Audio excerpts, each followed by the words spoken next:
એ સારું છે સાહેબ, એને એક્સેપ્ટ કરી એના માટે થેન્ક યુ, કોઈ ના નથી. પણ હવે આમાં તમે ધ્યાન આપજો, જરાક રજિસ્ટર સાહેબનું ધ્યાન દોરજો. તમે ખેડૂતો જ હશે, તમે બધા ખેડૂતો જ હશે, બરાબર. આપણે કોઈ કઈ બહારના માણસો, આ આપણા મા બાપ છે.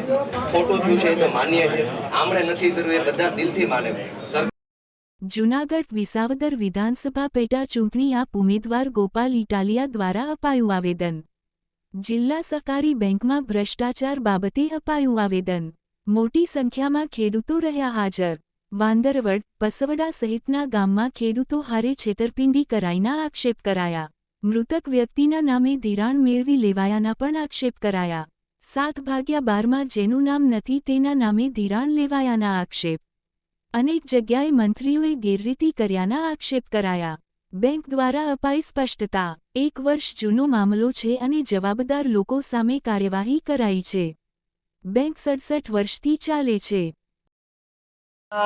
અલગ અલગ ગામ, વાંદરવડ, છોડવડી, નાની ધારી ગુંદાળી, મોટી ધારી ગુંદાળી, મેંદપરા, એ સિવાય અનેક ગામો જે છે, આ ગામોમાં જિલ્લા મધ્યસ્થ સહકારી બેંકની મિલીભગતથી ગામની મંડળી કે જૂથ મંડળી દ્વારા કરોડો રૂપિયાનું ખેડૂતોના નામે ખેડૂતોના ખાતામાં કૌભાંડ કરી કરોડો રૂપિયા ખાઈ ગયા અને ખેડૂતોના ખાતામાં ખોટા બોજા પાડવામાં આવ્યા. ખેડૂતોને નોટિસો આપીને હેરાન કરવામાં આવ્યા. ખેડૂતોને ફોન કરીને ધમકી આપવામાં આવી. જે પૈસા ખેડૂતોએ ઉપાડ્યા જ નથી, જે પૈસા ખેડૂતને મળ્યા જ નથી, જે પૈસા લેવા માટે, જે ધિરાણ લેવા માટે ખેડૂતોએ ક્યારેય અરજી જ નથી કરી, એવા રૂપિયા, કરોડો રૂપિયા ઉપાડી લઈ કરોડો રૂપિયાનું કૌભાંડ કરીને ભેસાણ પંથકના અલગ અલગ ગામડાના ખેડૂતો સાથે જિલ્લા સહકારી બેંકની મિલીભગતથી ગામની મંડળીએ મોટો અત્યાચાર ને મોટો કૌભાંડ આચર્યું હતું. છેલ્લા 2-2.5 વર્ષથી ભેસાણ પંથકના ખેડૂતો હેરાન થાય છે. અનેક ખેડૂતોને વારસાઈ થતી નથી, અનેક ખેડૂતોને ભાઈઓ ભાગ પડતો નથી, અનેક ખેડૂતોને ધિરાણ મળતું બંધ થઈ ગયું છે અને ઉપરથી દમદાટી ચાલુ છે. એફઆઈઆરો તો થઈ કહેવા પૂરતી નાની નાની માછલીઓ ઉપર, જેમ પેલું પેપર લીક થાય ને કેમ નાના નાના પકડાઈ જાય છે ને મોટા મગરમચ્છો બાકી રહી જાય છે, એમાં જિલ્લા મધ્યસ્થ જૂનાગઢ જિલ્લા સહકારી બેંકનું સંચાલન કરતા મગરમચ્છો બંગલામાં છે અને મંત્રીને પકડી અને ખેડૂતોને જૂઠો દિલાસો આપવાનું કામ ચાલે છે.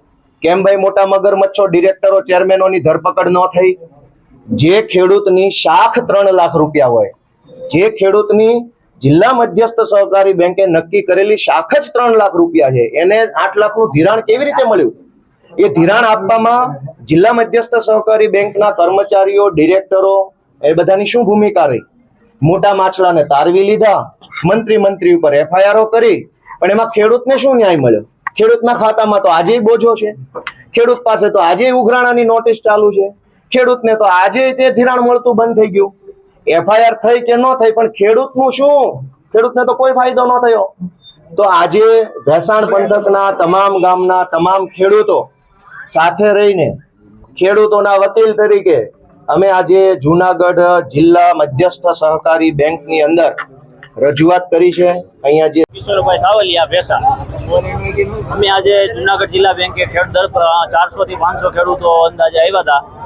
આ અમારા ભેસાણ તાલુકામાં જે 4 કે 5 મંડળીઓમાં ફ્રોડ થયો છે, તો એની અમે રજૂઆત લઈ અને આજે અહીંયા અમે જૂનાગઢ જિલ્લા બેંકને રજૂઆત કરેલ છે.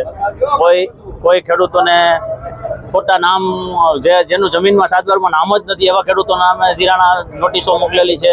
કોઈ વડીલો 20 વર્ષથી મરી ગયા છે, એ લોકોના નામે ધિરાણની નોટિસો મોકલેલી છે.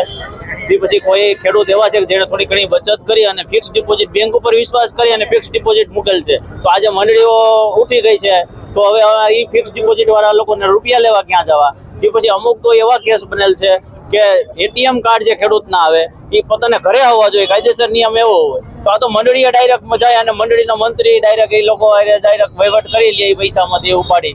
તો આવી રજૂઆતો હતી, એવી લઈ અને અમે બધા એમને મંડી આવ્યા. મારું નામ કલ્પેશ રૂપાપરા છે. જૂનાગઢ જિલ્લા સહકારી બેંકમાં સીઈઓ તરીકે ફરજ નિભાવું છું અને આ જે મુદ્દો હતો એ જૂની ધારી ગુંદાળી, વાંદરવડ અને છોડવડી એ મંડળીઓમાં જે ગયા વર્ષે અથવા તેની પહેલાના વર્ષોમાં જે ફ્રોડ થયેલા છે, જે ઉજાગર થયા ગયા વર્ષે અને બેંકે એના વિરુદ્ધ કાર્યવાહી કરેલી છે, એ બાબતનો જ મુદ્દો હોય એવું મને લાગે છે. પહેલાં તો બેંક જે ધિરાણ કરે છે એ મંડળીઓને કરતી હોય છે અને મંડળીઓ મારફત બેંક ધિરાણ કરતી હોય છે. એટલે અને મંડળી એક સ્વતંત્ર સંસ્થા છે.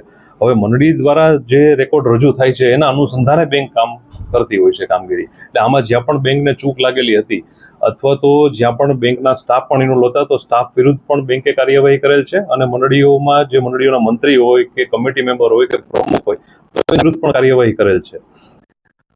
તમારા ચેરમેન સાહેબે જે હમણાં બોર્ડમાં નિર્ણય થયા મુજબ કે એમની જે પ્રોપર્ટી છે, જે લોકો આમાં ઇન્વોલ્વ છે એની પ્રોપર્ટીનો પણ ડિટેલ્સ કઢાવી અને પ્રોપર્ટી પર પણ બોજો નોંધી એ પ્રોપર્ટી વેચી અને મેક્સિમમ ખેડૂતોનું જે ગેરરીતિ થઈ છે એમાં પૈસા એના ઇન્વોલ્વ છે તો એ બધાના પૈસા એમાંથી ભરાઈ જાય એવી વ્યવસ્થા કરવાની પણ વાત અમે કરી છે. એના ઉપર કાર્યક્રમ ચાલુ છે. હવે આમાં વિવિધ ઠરાવો પણ બેંકે લીધેલા હોય છે મંડળી પાસેથી. ઘણી રજૂઆત એવી હતી કે કેવી રીતે ધિરાણ થયું, કેમ કર્યું, તો બધા ઠરાવો મંડળી પાસેથી લીધેલા હોય છે અને એને અનુસંધાને જ બેંકે ધિરાણ કરેલું હોય છે. બીજું કે નોટિસ જ્યારે ખેડૂતોને ગઈ તો એ મંડળીઓના રેકોર્ડને આધારે નોટિસ ગઈ હોય છે. એટલે મંડળીઓમાં જે બાકીદારનું પત્રક હોય એ લઈ અને એની ઉપરથી નોટિસ બજાવેલી હોય છે.